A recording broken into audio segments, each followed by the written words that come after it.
to that. I think, you could have your own vehicles you were issued. Exorcists that arrive have a full refresh of sorts. They always start with full stress, no injuries, no hooks, 3 psyche bursts, and all of their kit points.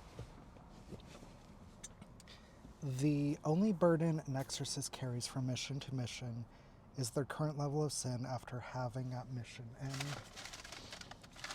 3. Tracking. All sins create a warped pocket reality called a palace, a kind of layer where the world has twisted to accommodate it. Tracking the sin down to its palace and tracking down the sin's host is one of the main purposes of the exorcist mission. Palace is always nearby, where the sin is most active, and is always inside the investigation area.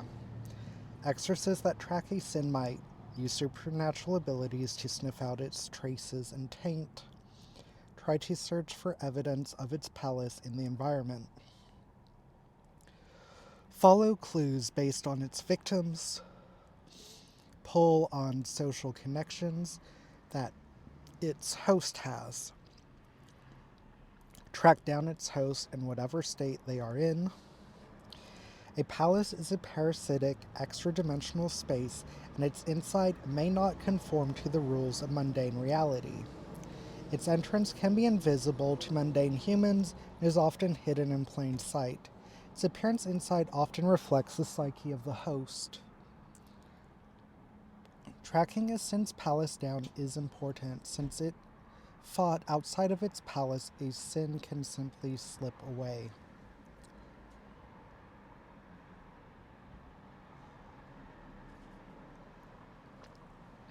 When injured, to heal and recuperate. It is also impossible to slay it permanently outside. If slain outside, the sin retreats into its palace and regenerates. It is trapped there until pressure increases. If a sin is fought inside its palace, it can be fully destroyed, has nowhere to retreat. This forces an execution scene. Exorcists that enter a sin's palace can forcibly summon it there if it is outside. All exorcists are able to use the Nail of Abel, a psychic pulse that forces a sin back into its palace. To use it, however, they need one of the following: the physical presence of the sin's host, an object or person precious to the sin's host, a part of the sin's host body even deceased. Otherwise, exorcists can confront and fight a sin outside of its palace and force it there. Exorcists that successfully track down a sin's palace may not want to rush off to fight it. Unprepared exorcists are usually dead exorcists. 4A. Investigation. Aside from tracking, exorcists may want to take time to gather information. The main purpose of this is to investigate the capabilities or its traumas. Investigating may take only a few rolls to make progress, but depending on the exorcist's approach, the goal of the exorcist's abilities, and the complexity of gathering information, the admin can set out a talisman to roll on. Exorcists that investigate might examine the sin's victims, observe or attempt to communicate with the sin,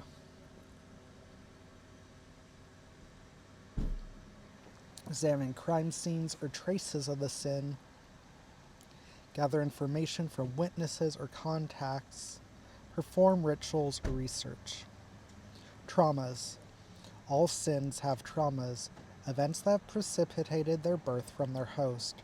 When making a sin, the admin answers the sin trauma questions and establishes traumas based on the answers. In essence, trauma is at the center of human tragedy that forms the core of hunts. Exorcists start a hunt knowing the sin's type and therefore its trauma questions but not the answers. If they are able to investigate and uncover traumas by discovering their answers when exorcists fight, the sin is in an execution scene and the sin reacts to their actions. They can use each answer to counter a sin's reaction. Exorcists can use a counter after seeing the result of the risk die, but before the GM announces a reaction. Then roll 1d3.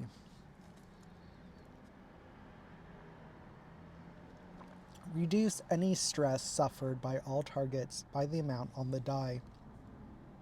The sin immediately takes that many slashes to its execution clock from the psychic trauma, which cannot reduce it below 1. Exorcists that counter a sin's reaction may make appeals to its humanity, throw it off guard with sensitive information, enrage or distract it, reveal a weakness. Each question can only be used once. 4b. Preparation. Exorcists may want to make preparations to confront the sin or constructing defenses against its domains. Exorcists can either prepare countermeasures against sin powers, work on assets to help them fight back, or track down the sin, or they can work on any other projects that will take time to prepare. For example, writing talismans to counteract against a sin's power, preparing a trap, crafting improvised explosives, trying to convince civilians to leave the area, drawing a protective circle around a character, locating a working car. In some cases, preparing might only take a single action. But for more lengthy or ambitious projects, the admin should set out a talisman to roll on.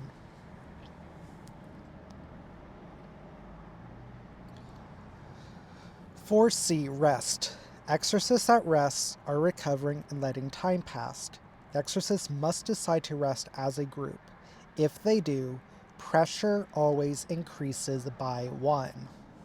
Each exorcist rolls 2d3, then takes each die and assigns it to an item from the following list. They are able to make the same choice twice. Regain that many psyche bursts. Recover stress equal to the d3. Erase slashes on a hook equal to the d3. Resting also ends the effects of some powers, abilities, or resets others.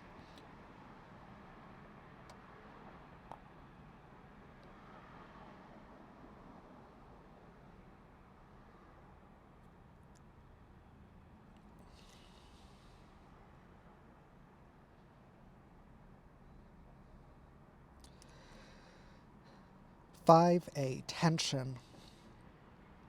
At the start of the hunt, the admin will set out a tension talisman visible to everyone. Tension increases when a scene passes, or a 1 is rolled on a risk die, but no more than once a scene. Not all exorcist activities can take a scene. Some can be rolled in the background of other scenes, like preparation. If a scene is especially short, the admin might not count it. However, the general rule is whenever a scene passes, tension is ticked up. Each time the tension talisman goes to 3 slashes, empty it. Then the admin increases the pressure talisman by 1 and picks a tension move to activate. Tension moves often improves a sin's position, impede or harm the exorcist, or have some other deleterious effect on the world. Tension never increases during a combat scene. 5b. Pressure. Each sin has a unique way that it affects or warps the world around it. This effect gets worse and worse the longer time goes on. At the start of a hunt, the admin will set out a pressure talisman visible to everyone, with a capacity of 6. As the talisman fills up, the situation degrades in a way unique to each sin. Pressure increases by 1 when Exorcist rests and when the tension talisman fills up. If the pressure talisman fills up completely and would be notched further, the situation gets out of control. The effects of this are noted in each sin's pressure description.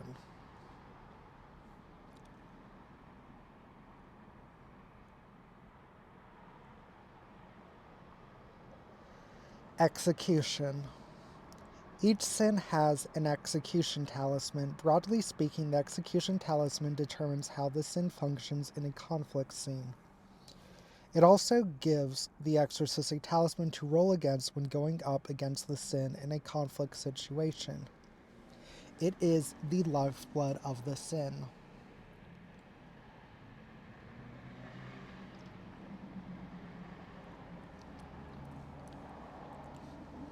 When exorcists attack or otherwise attempt to take action to turn or defeat this sin, this is the talisman that fills up. The talisman is equal to 6 plus its category. The following rules apply when fighting a sin. Fighting a sin in a conflict scene is always risky. Sins react differently to the exorcist's action based on the risk roll. They may lash out, create a threat or obstacle, or initiate a dangerous attack. There is a list of reactions for the admin to improvise on each sin sheet. Exorcists can invoke one of the sin's traumas to counter a reaction, reducing the stress it inflicts and directly dealing damage to a sin. If fought outside a palace, a sin is shunted back to its palace when it takes 4 slashes or it's reduced to 0.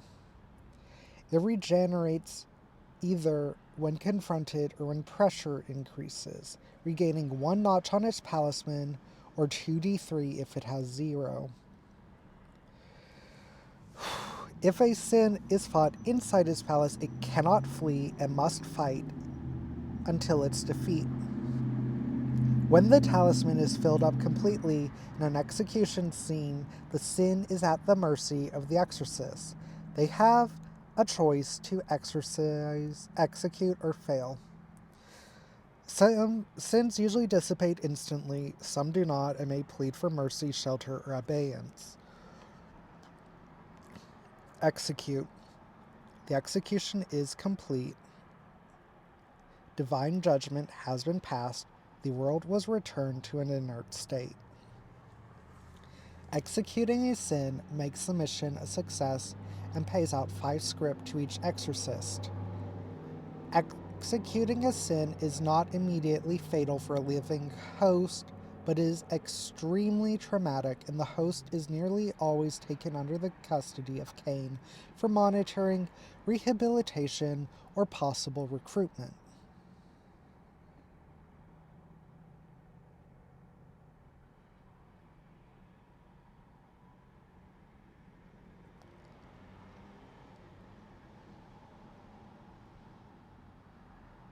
So, I think I mentioned this before. I don't like how it says fact. I think, like, other things have said rumor.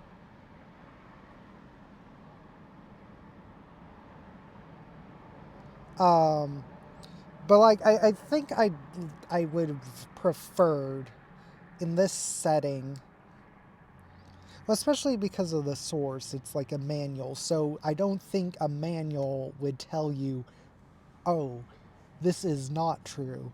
I would have much rather they put these out there and then you decide what's true or not. But that's fine. Fail. The execution was a failure. The stain was not wiped away. Failing an execution by perishing the group, fleeing the investigation, or refusing to execute a vulnerable sin immediately ends the hunt.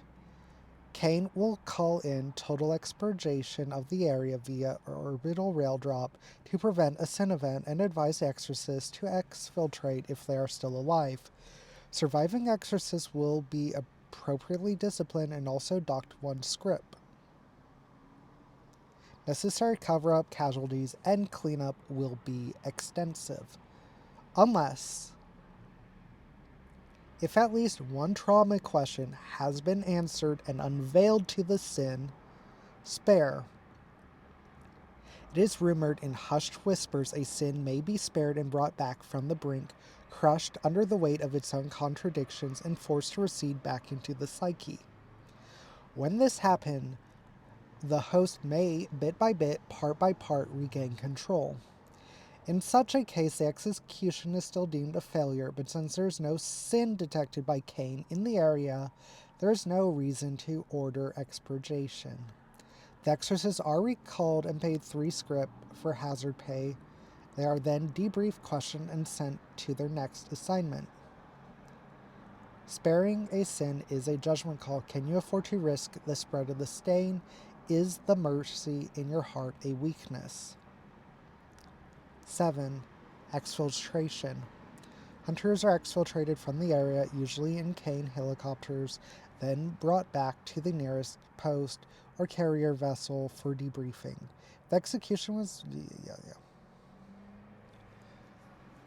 they have all sinned, they can mark a mission survived and potentially rank up. They are then allowed a period of rest before their next mission.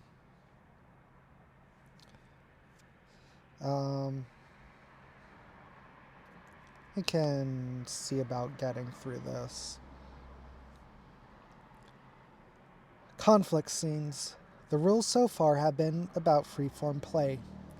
If the group feels like a situation calls for even more structured play, they can use conflict rules. These rules are for playing out a scene that's like they sound, a conflict scene, usually with 2 or more sides, such as a battle. Conflicts are usually violent, but don't necessarily have to be violent. Depending on context, it could be used to play out a chase or stealth sequence, a friendly contest, or a trial. Conflict scenes have slightly different rules to regular play. Conflict scene can be started when stakes of the scene are high and there are 2 or more sides in opposition. Conflict scenes are risky. Tension ever increases. 1. Establish stakes.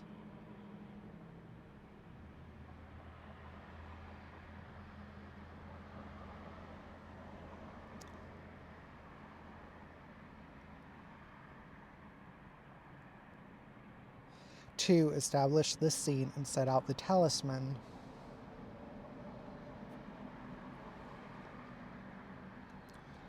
3. Players choose action. Player characters always act first. When a player acts, they can choose one of the following courses of action. The actions are descriptive, not proscriptive. Characters should generally think about what they want to do in a scene, then try and think about what action their activities follow there. Act, defend, teamwork, or analyze, or flee. 4. Characters act. Characters can act one at a time in any order. Characters that are performing teamwork or defending don't trigger a risk roll from an opponent. Any other action does, including those that don't normally make that roll, unless someone has specifically set up that action to be less risky. When all player characters have taken their action, a round passes. Some effects from abilities rely on rounds. The admin may set a round time limit in order to keep things concise. 5. Opponents react. Instead of taking their own action, NPCs or obstacles the admin will control in the scene will use the risk die to inform their reactions. Each time a player takes an action such as attack, analyze, or setup, the admin uses the risk die and reacts. These reactions can often be found as a list of suggestions on the sin sheet. The admin can take only one reaction at once if they have multiple to choose from or multiple opponents are present. These reactions often inflict stress, change the stakes, with a complication, or threaten with worse consequences. The admin always is free not to use prescribed reaction, but instead to improvise an outcome as normal based on the die result, fiction, and circumstances. Concluding a conflict scene, play continues until one side has accomplished their goals or settled the stakes or other parameters such as a time limit have been reached.